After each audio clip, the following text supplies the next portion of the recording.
Hola, ¿cómo están? Feliz lunes, bienvenidos a La Esposa del César. La Esposa del César es el proyecto de Strainer para platicar acerca de corrupción y de anticorrupción con palabras que todos entendamos y, bueno, para que podamos combatir la corrupción con algo más que solamente con buenas intenciones. Yo soy Michel Levien y, bueno, Strainer, ¿qué es? Strainer es un buró de anticorrupción. Somos un grupo de abogados que nos dedicamos a ayudar a las organizaciones a combatir la corrupción con técnica, con trabajo jurídico, etcétera, etcétera. Buenísimo. Como en cada programa vamos a tener una noticia, un caso y una tipología. La noticia de esta semana tiene que ver con el empresario Carlos Ahumada Kurtz. Vale, en las noticias de México, en los medios de México ha estado durante esta semana sonando mucho el asunto, como platicamos la semana anterior, de Rosario Robles Berlanga, quien fue secretaria de Estado.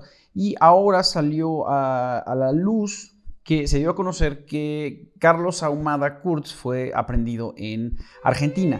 ¿Quién es este hombre? Él es un empresario de nacionalidad argentina que, bueno, hizo negocios en México durante mucho tiempo y él estuvo implicado en 2003 y 2004 en escándalos, lo que en México se dio a conocer como videoescándalos. ¿Qué fue lo que pasó?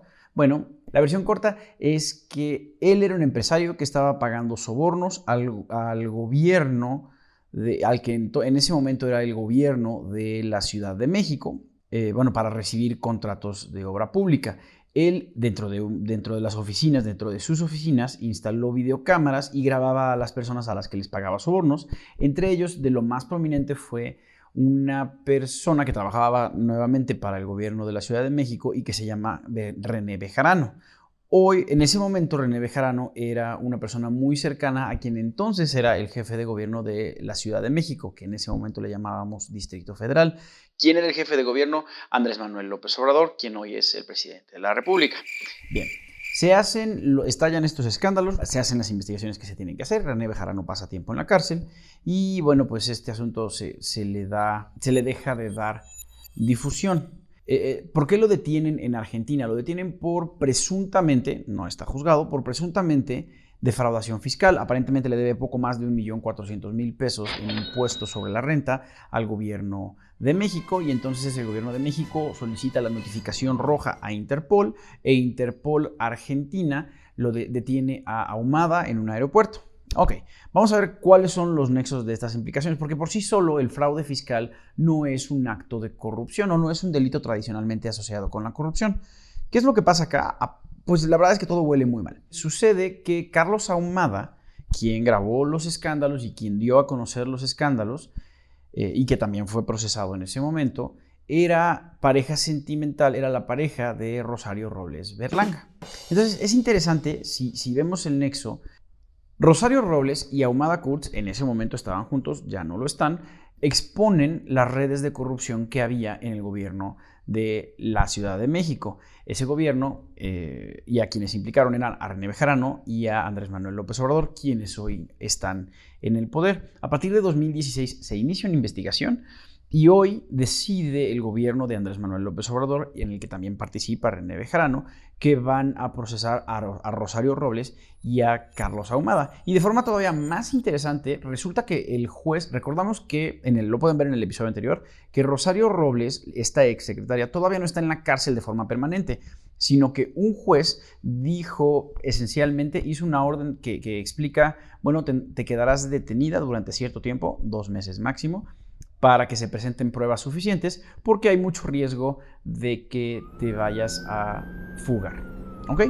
Interesantemente, este juez es sobrino de Dolores Padierna. Dolores Padierna es hoy una diputada federal que en ese momento, en 2003-2004, fue asambleísta de la legislatura, de la Asamblea Legislativa del Distrito Federal de la Ciudad de México. Siempre estuvo dentro de la bancada del PRD y hoy está dentro de la bancada de Morena. Es decir, siempre fue del grupo de Andrés Manuel López Obrador. Entonces, la versión corta, si lo vemos desde lejos, en 2003 y 2004, Rosario Robles y su pareja sentimental, Carlos Ahumada, exponen al gobierno de López Obrador y hoy que son gobierno federal, el gobierno de López Obrador los empieza a procesar y a llevar a la cárcel. Todo huele estupendamente mal. ¿Cómo se ha desarrollado esto? Bueno, al domingo por la mañana, Carlos Ahumada fue liberado en Argentina.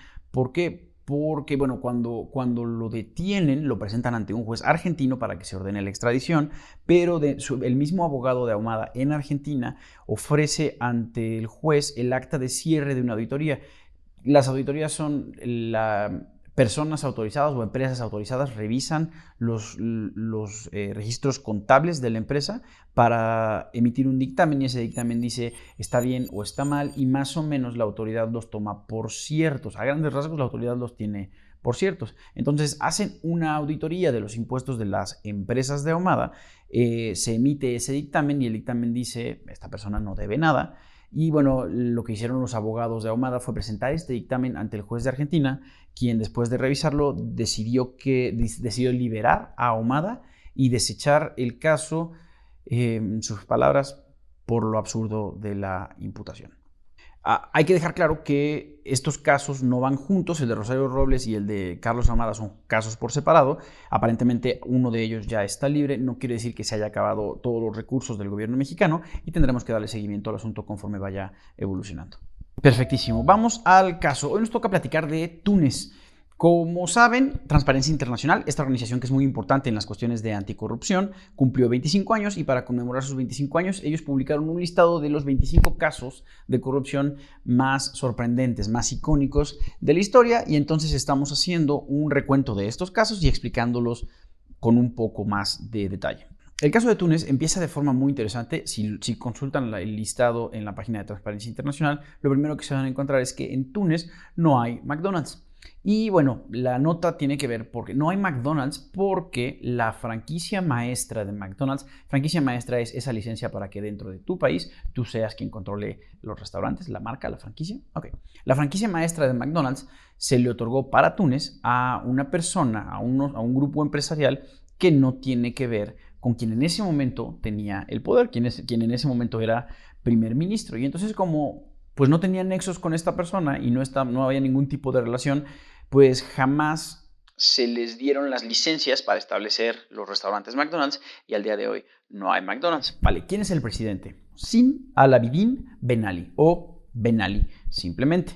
Túnez se independiza y tiene un presidente, y este presidente, desde la independencia de Túnez hasta 1983, no suelta el poder. En un movimiento de insurgencia y violento, Ben Ali derroca al entonces presidente en 1987 y toma el poder, y no lo suelta sino hasta 2011. Y en 2011 lo suelta en el contexto de esto que llamamos la primavera árabe, de cómo estas revoluciones y estos movimientos sociales que a partir de las redes sociales lograron derrocar a los gobiernos de muchos países de Oriente Medio. ¿Y por qué el caso de Ben Ali? Pues nada más porque se robó $13,000 millones. Vale, ¿cómo lo hacía? Ben Ali toma la jefatura de Estado, se vuelve jefe de Estado de Túnez y empieza a modificar ciertas políticas y ciertas leyes para que los procesos sean muy complicados para obtener licencias, para participar en ciertas industrias como telecomunicación, energía, etc. Y las reglas del juego se vuelven tan complicadas y generan tantos espacios vacíos y abiertos al arbitrio del funcionario, a la decisión, a la opinión del funcionario, que nadie puede participar en estas áreas y nadie puede obtener estos permisos si no está en buenos términos con los funcionarios, con el gobierno. Y resulta que, bueno, pues todas las personas que obtienen licencias son la familia de Ben Ali o están relacionados con la familia de Ben Ali. Y después, digo, este monto que se ha cuantificado es lo que se ha logrado cuantificar, lo que se puede saber a raíz de lo que está documentado de cuentas en distintos países. Pero la realidad es que no tenemos forma de saber exactamente cuánto se llevaron. A través de mecanismos de asistencia legal mutua, cuando los países se ayudan entre sí, se sabe que en Francia, Suiza y Alemania se han depositado activos o tenido bienes, dinero o propiedades que están a nombre de Ben Ali o a nombre de prestanombres de Ben Ali o de la familia de Ben Ali por aproximadamente $13,000 millones.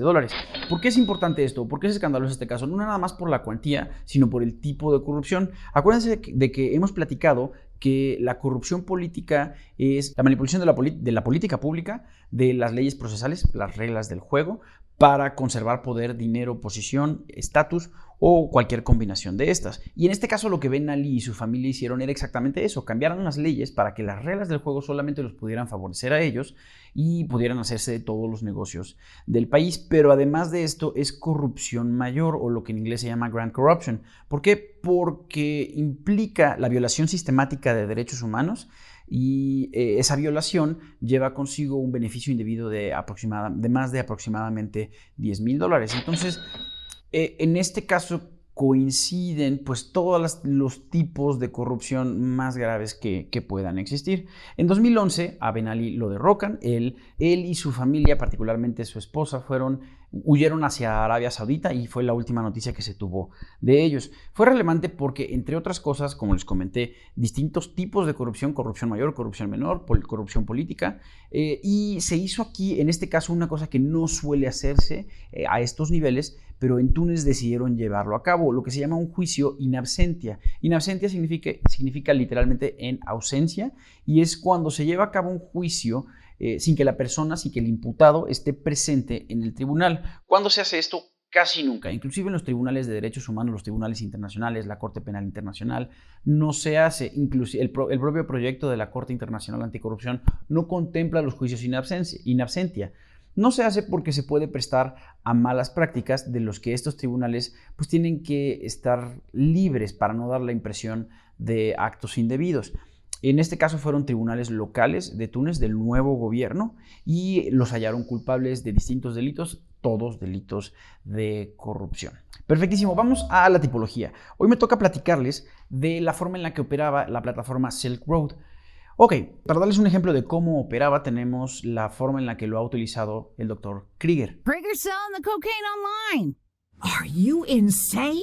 Yeah, if it's insane to use an X-Gen asymmetric onion router and digital cryptocurrency to sell your cocaine anonymously and completely risk-free. Or a lot of the other shit I do. But so do people email you or? No, it's like shopping online, only for cocaine. I've already sold, almost 800 grand worth. Really? But how do we get paid? With a totally untraceable digital currency that we can exchange for real US dollars whenever we want.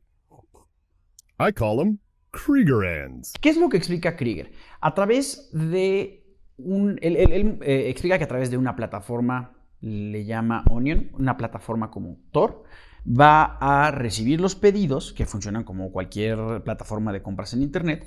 Esos pedidos se envían con, en este caso de droga, se envían con números de guía prepagados que se compran con cualquier empresa de paquetería, y recibe el pago a través de criptodivisas como la más famosa de ellas es el Bitcoin, pero tenemos Line, Ethereum, la criptodivisa de Facebook, etcétera, etcétera. ¿Cuál es la ventaja o la desventaja de operar así? La ventaja para nosotros, para el público que hace operaciones que no son indebidas, la protección de nuestra información, la protección de nuestros datos, el anonimato es algo, si se usa bien, es algo que puede ser benigno, como en el caso de los buzones ciegos digitales, que ya lo habíamos platicado. Pero desafortunadamente se utiliza cuando se utiliza con malas intenciones o para cometer actos indebidos, para hacer operaciones a través de la red oscura, que son irrastreables. Ok, ¿cómo funcionan estas plataformas? La verdad es que no somos especialistas en informática, pero a grandes rasgos se les llaman operaciones, por sus siglas en inglés, Onion, o operaciones de tipo cebolla, metafóricamente porque se hace a través de varias capas.